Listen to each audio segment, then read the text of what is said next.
আমার ভাইয়েরা, আমার বন্ধুরা, আল্লাহ রাব্বুল আলামিন পৃথিবীর জমিনে পাঠিয়েছে, আল্লাহ তাআলা একদিন নিয়ে যাবে, ঠিক কিনা জোরে কোন আল্লাহু আকবার, আল্লাহু আকবার। 30 বছর বিদেশের বাড়ি, ক্ষেত খামারে আর অফিসে চাকরি, এত মেহনত সংসারের জন্য। পৃথিবী থেকে যেদিন আপনি বিদায় হয়ে যাবেন, আপনার দোকান দোকানে পড়ে থাকবে, বাড়ি বাড়ির জায়গায় পড়ে থাকবে, ব্যাংকে টাকা ব্যাংকে পড়ে থাকবে, কিন্তু কেউ কারো নয়। আপনাকে এমন একটা খাটের মধ্যে শোয়াইব, সাঙ্গারি খাটের মধ্যে জাজিম আছে না, সাঙ্গারের মধ্যে জাজিম আছে, বালিশ তো আছে। আহা,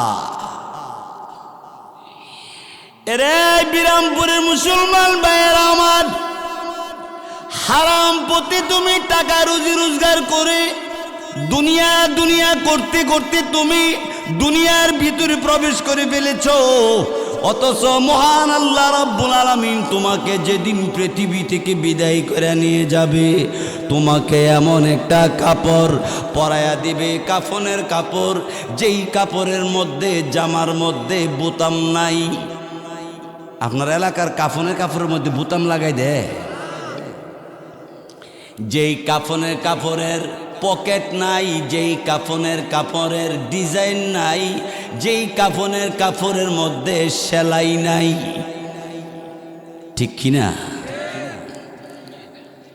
এমন একটা কাপড় পরিধান করে তোমাকে জীবনের জন্য এমন একটা কবরের মধ্যে শোয়া দিয়ে আসবে, যেই কবরের নাম এমন একটা ঘর যেখান থেকে আসে না কোনো খবর।